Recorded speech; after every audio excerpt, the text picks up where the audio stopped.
Début ce vendredi d'une trêve humanitaire de 2 semaines au Nord Kivu, c'est dans le but de rendre possible le retour des déplacés. L'attaque des miliciens Codeco ayant causé la mort de 6 Chinois dans le territoire de Djougou à la base de la situation sécuritaire tendue en Ituri.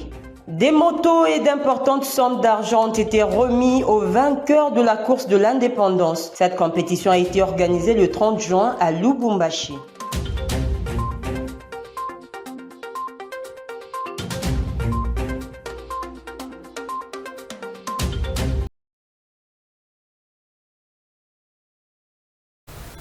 C'est l'heure de vous informer, Madame, Messieurs, bonsoir et bienvenue à cette grande édition. Entrée en vigueur ce vendredi 5 juillet 2024 d'une trêve humanitaire de 2 semaines. C'est pour rendre possible le retour des déplacés. Cette trêve couvre les zones d'hostilité qui touchent les populations civiles. Rachel Dassaliwala.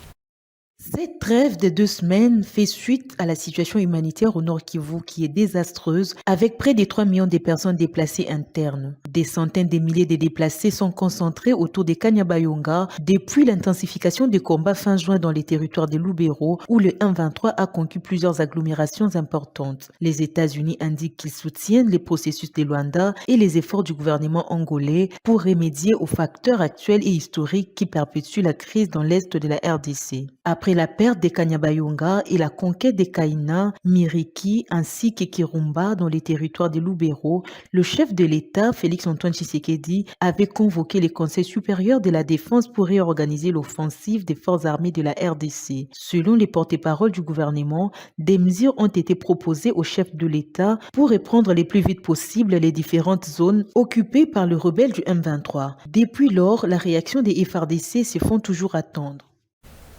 Quittant le Nord Kivu pour l'Ituri, la situation sécuritaire reste préoccupante dans cette province après l'attaque de miliciens de Codeco qui ont tué 6 Chinois dans le territoire de Djougou. Plusieurs personnes sont en mouvement à la recherche des régions en sécurité. La circulation routière est timide sur l'axe Bunia-Mungwalu. Le président de la communauté Muniali, Vital Tongolo, attend des résultats positifs des opérations militaires lancées dans la région pour déloger ces miliciens. Il a été joint au téléphone par Rachel Dassaliwala. La situation sécuritaire reste très volatile. Les miliciens génocidaires de Codeco, ils sont en train d'attaquer un village qu'on appelle Beba dans le groupement Mabelindei. Ils ont multiplié des attaques ça et là. La population est en débandade. La route actuellement, la circulation sur la route Iga Barrière Mongwalu reste timide par le fait que tout le monde a peur. Et ce que nous pouvons recommander à l'armée, que l'armée ne laisse pas assez de temps assez malfrat de s'organiser. Nous avons comme l'impression qu'il y a trop de temps qu'on laisse à ces miliciens, raison pour laquelle ils multiplient des attaques ça et là. Donc si l'armée peut continuer à les contraindre et maintenir cette pression sur eux, je crois qu'on aura un bon résultat. Le Haut Commissariat des Nations Unies pour les réfugiés a réaffirmé sa disponibilité à soutenir le programme d'action du gouvernement sur le plan humanitaire. C'est ce qu'a fait savoir la représentante de cette agence du système des Nations Unies en République démocratique du Congo. C'était à l'issue de l'audience que la Première ministre lui a accordée le jeudi 4 juillet 2024. Patrick Issot. La délégation du HCR a réaffirmé à la chef du gouvernement sa disponibilité à soutenir toutes les initiatives de son programme d'action. Cela dans les domaines de protection et assistance aux déplacés internes, réfugiés et les personnes apatrides, a fait savoir la représentante du HCR à RDC. Au sujet de notre collaboration, la collaboration du Haut Commissariat des Nations Unies pour les réfugiés avec le Congo, vous savez, notre accord de siège date de 1975 avec le Zaïre en son temps. Je lui ai assuré tout le soutien du HCR sur tous les axes sur lesquels nous travaillons, la protection et l'assistance aux personnes déplacées de force, qu'elles soient réfugiées ou qu'elles soient déplacées internes. Le respect des engagements pris par la RDC lors du Forum international de 2019 et 2023 a également été abordé. Je lui ai fait part de quelques doléances sur des travaux que nous sommes en train de mener ou que nous avons menées et qui n'ont pas encore abouti. Il s'agit notamment des engagements que le gouvernement du Congo a pris en marge du forum global, forum mondial des réfugiés en 2019 et 2023 qui ont été confirmés. 11 engagements, dont notamment l'accession aux conventions contre l'apatridie. La convention de 1954 sur le statut des apatrides et la convention de 1961 sur la réduction des cas d'apatridie. Pour ce qui est de l'agression injuste que subit la RDC, la représentante du HCR a dénoncé l'activisme des groupes armés. Mon souhait serait que le Congo, la République démocratique du Congo, ce grand pays très hospitalier pour les réfugiés, et deuxième pays continental avec le nombre de déplacés, 7,3 millions, c'est pas rien, avec plus d'un demi-million de réfugiés, que le Congo donc sorte de cette décennie-là la tête très haute en ayant accédé aux deux conventions de 1954 et de 1961. Le Haut Commissariat des Nations Unies pour les réfugiés préside les groupes sectoriels de la protection nationale et internationale dans le cas des déplacés internes, des abris, produits de première nécessité, de la gestion des sites avec l'OIM et des solutions durables avec le PNUD. La collaboration entre le gouvernement central et les agences du système des Nations Unies évoquée à la primature, la première ministre a traité de cette question avec le coordonnateur résident et coordonnateur des opérations humanitaires en République démocratique du Congo. C'était au cours de l'audience lui accordée à la primature le jeudi 4 juillet 2024. Patrick se revient. Avec les coordonnateurs résidents des agences du système des Nations Unies et coordonnateurs des opérations humanitaires en RDC, l'examen de la future collaboration a été au centre de l'entretien avec la Première ministre. Donc nous sommes sur le point nous sommes en train de préparer notre prochain cadre de coopération avec la République démocratique du Congo. Donc voilà, on a échangé sur l'appui pour les priorités de développement du nouveau gouvernement. Dans un autre chapitre, les deux personnalités ont abordé la question du désengagement de la MONUSCO. Il est question ici de travailler en profondeur pour le début de cette transition dans le Sud Kivu. Il y a surtout les besoins humanitaires énormes à RDC avec la résurgence du M23 qui a poussé au déplacement forcé de la population et l'activisme des groupes armés. Suite aux échanges récents que nous avions eus avec elle, l'importance vraiment de travailler ensemble d'arrache-pied pour le début de cette transition au Sud Kivu, donc en termes des actions de l'État, de l'appui des Nations Unies, de l'appui des partenaires. Comme on le sait, il y a énormément de groupes armés, les besoins humanitaires en RDC sont énormes, et depuis 2 ans, donc, il y a une dégradation du climat sécuritaire, de la situation sécuritaire, notamment du fait de la reprise, la résurgence du M23, qui a pris un certain nombre de territoires, qui a poussé à des déplacements très très importants de population. Mais aussi il y a l'activisme des ADF, surtout au nord du Nord Kivu, les groupes, la situation en Ituri également, beaucoup de recrudescence de combats, notamment dans le territoire de Djougou, avec l'activisme des Codeco. Donc on espère vraiment que les solutions politiques, les processus en cours vont porter des fruits, parce que c'est vraiment la condition sine qua non pour arriver à ce que les gens retournent chez eux. Bruno Le Marquis a saisi l'occasion pour lancer un appel aux donateurs afin de répondre aux besoins humanitaires qui s'élèvent à 2,6 milliards de dollars américains. Et dans un autre chapitre, le ministre des Finances a reçu dans son cabinet de travail le représentant résident du FMI en RDC. Cette rencontre a été l'occasion pour Gabriel Leost de féliciter les autorités congolaises, car c'est la première fois dans l'histoire que la RDC achève le programme économique soutenu par la facilité élargie de crédit du Fonds monétaire international. On fait le point avec Rachel Adessaliwala. Après un communiqué de presse écrit par les ministres des Finances, où la République démocratique du Congo a annoncé un accord historique avec les FMI concernant la 6e revue de la facilité élargie de crédit, le représentant du FMI a saisi l'occasion pour rendre visite au ministre des Finances, question de féliciter le gouvernement. Je viens d'avoir l'honneur d'être reçu par monsieur le ministre des Finances. C'était l'occasion effectivement à travers lui de féliciter l'ensemble des autorités de la RDC, puisqu'effectivement, hier, 3 juillet, s'est tenu le conseil d'administration du Fonds monétaire international qui a validé la 6e et dernière revue du programme économique soutenu par la facilité élargie de crédit du Fonds monétaire international. Cet accord triennal d'un montant de 1,52 milliard de dollars témoigne de la reconnaissance internationale des réformes économiques menées par la RDC depuis son adhésion au FMI en 1963. C'est un moment quand même important, on peut même dire historique, puisque c'est pour la première fois de l'histoire de la République démocratique du Congo qu'un tel programme va jusqu'à sa fin, c'est-à-dire que l'ensemble des revues ont pu être conclues.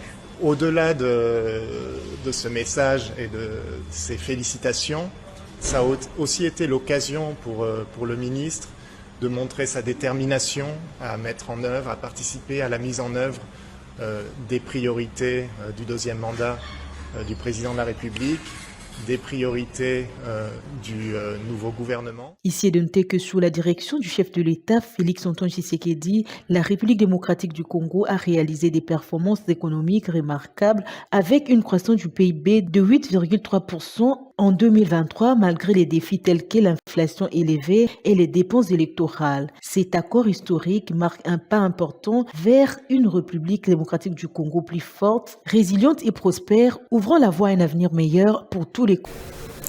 Et cette brève, la révisitation du cadre organique de l'enseignement supérieur et universitaire et le statut des prestataires de nouveaux hôpitaux au centre des échanges que le vice-premier ministre, ministre de la fonction publique, a eu tour à tour avec la ministre des l'ESU et le ministre de la Santé.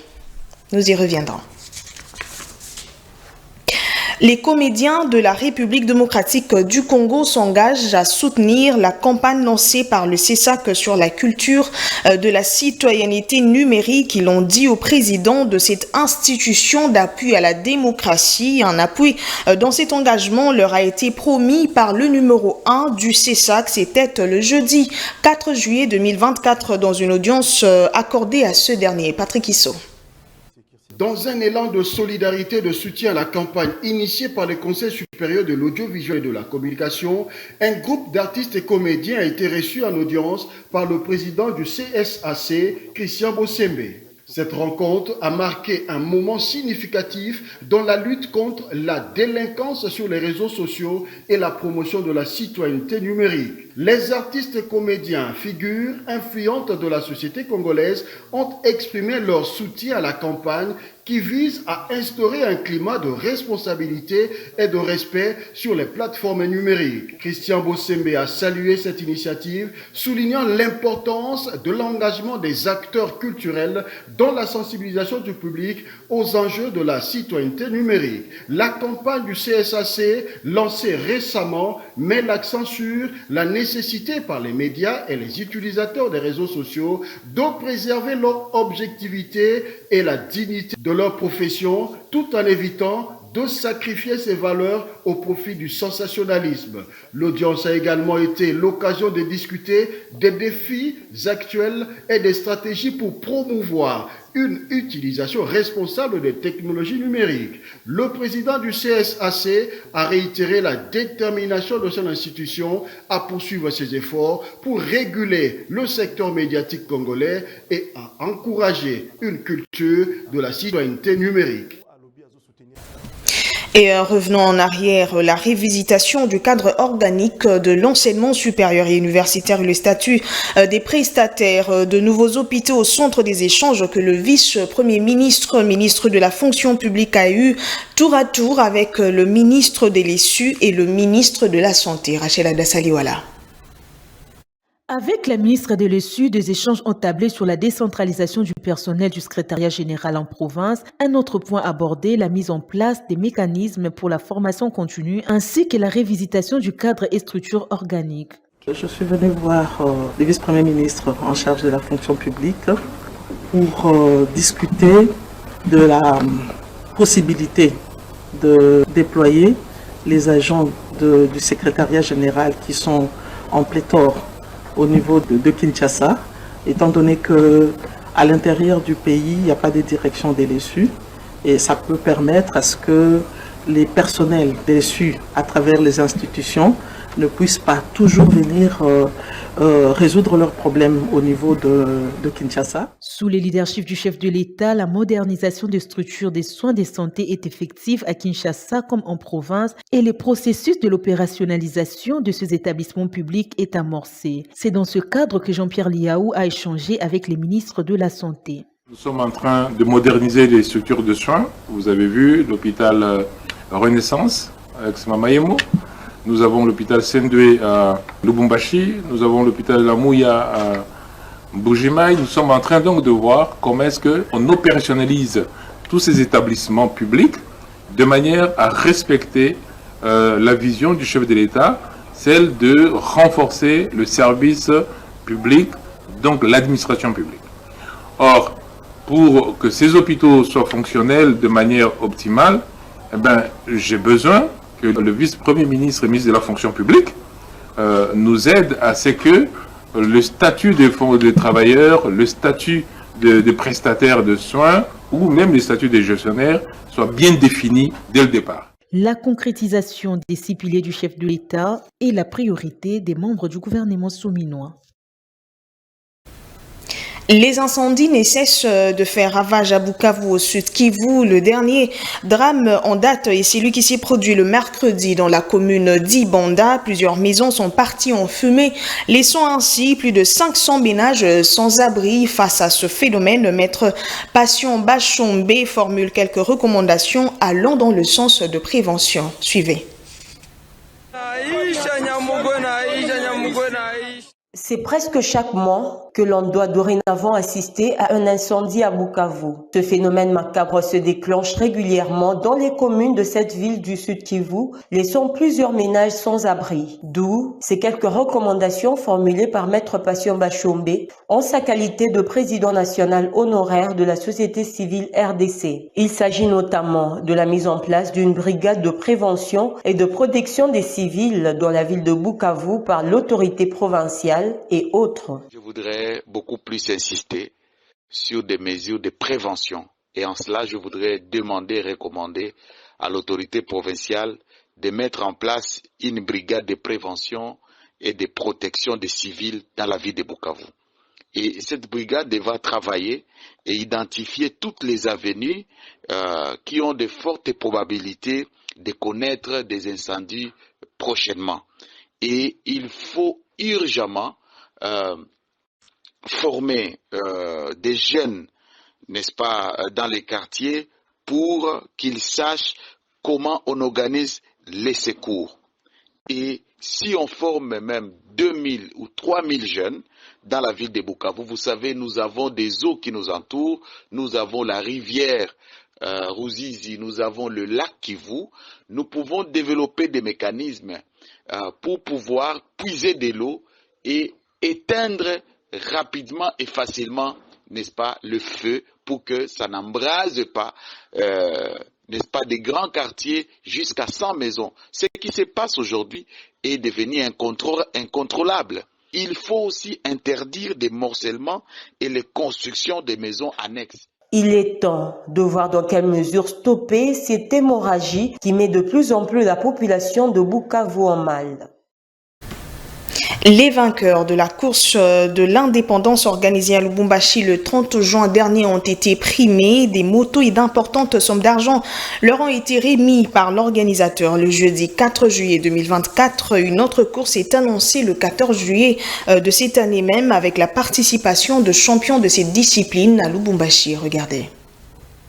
Un véhicule remporté le jour même de la course, 6 motos et d'importantes sommes d'argent remises le jeudi 4 juillet sont là les prix de la course organisée le 30 juin dernier à Lubumbashi. Ali Kamanga et Martino Mbia, classés respectivement 2e et 3e chez les seniors, ont remporté des motos. Chez les dames, Ami Yanda, vainqueur de la course sur un parcours de 51 km, a gagné elle aussi une moto. C'est la joie qui s'en est suivie. Je me sens heureuse, je ne sais même pas comment exprimer ma joie parce qu'ils ont promis, ils ont réalisé. Ça me rend fière de remporter la moto pas seulement me rendre fière, et je suis aussi contente. Ce n'est pas seulement pour les garçons. Voyez-moi, je suis une fille. En plus, je te dis, cette année, je vais faire la 6e. Je pars à l'église.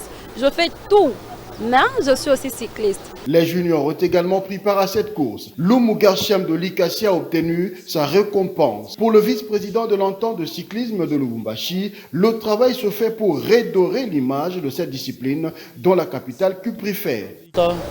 C'est un esprit de rénovation de ce sport. Aujourd'hui, nous avons besoin de renaître, de faire renaître ce sport et l'habiller d'une très belle robe que beaucoup de personnes prendront comme image et beaucoup plus un accent sportif dans notre ville. C'est un sport aussi simple, mais qui peut regorger beaucoup de jeunes aujourd'hui, surtout pour ceux-là qui aiment bien la bécane. Prochain rendez-vous le 14 juillet de cette même année avec d'autres récompenses attendues, ainsi que le retour des anciens champions de Lubumbashi.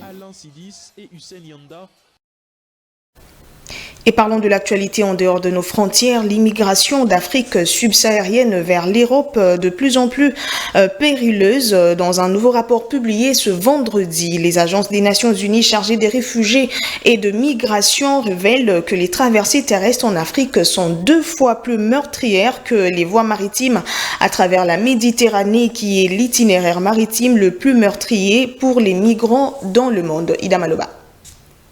Le nombre de migrants d'Afrique subsaharienne est en forte augmentation sur les routes du désert maghrébin à destination de la Méditerranée puis de l'Europe. Les Nations Unies alertent sur le danger que courent les migrants qui empruntent les voies terrestres. De nombreuses personnes nous disent qu'elles connaissent quelqu'un qui est mort en chemin, généralement sur les routes terrestres que sur les routes maritimes. Le risque de violences sexuelles et sexistes a également augmenté, passant à 15%. Il était de 12,5% dans le rapport précédent. Le risque d'enlèvement semble être nouveau. Il y a 4 ans, il n'était mentionné que par 2% des personnes interrogées. Aujourd'hui, il est mentionné par 18% des personnes interrogées. Près d'une personne sur 5 affirme que le voyage comportait ce risque d'enlèvement.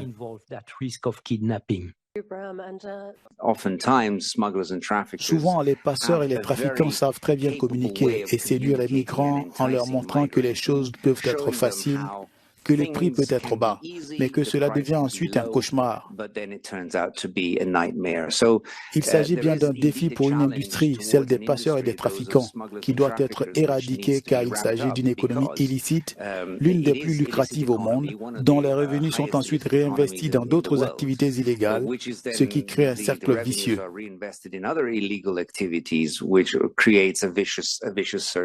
Le nouveau rapport publié indique que les nouveaux conflits et l'instabilité dans des pays comme le Mali, le Burkina Faso et le Soudan sont à l'origine de l'augmentation du nombre de voyages vers la Méditerranée. Mais le Nigeria, la Côte d'Ivoire et la Guinée sont en tête de liste des pays d'origine des migrants. Et ça sera tout pour ce soir, mais on prend le rappel de grands titres. Début ce vendredi d'une trêve humanitaire de 2 semaines au Nord Kivu. C'est dans le but de rendre possible le retour des déplacés. L'attaque des miliciens Codeco ayant causé la mort de 6 Chinois dans le territoire de Djougou à la base de la situation sécuritaire tendue en Ituri. Des motos et d'importantes sommes d'argent ont été remis aux vainqueurs de la course de l'indépendance. Cette compétition a été organisée le 30 juin à Lubumbashi.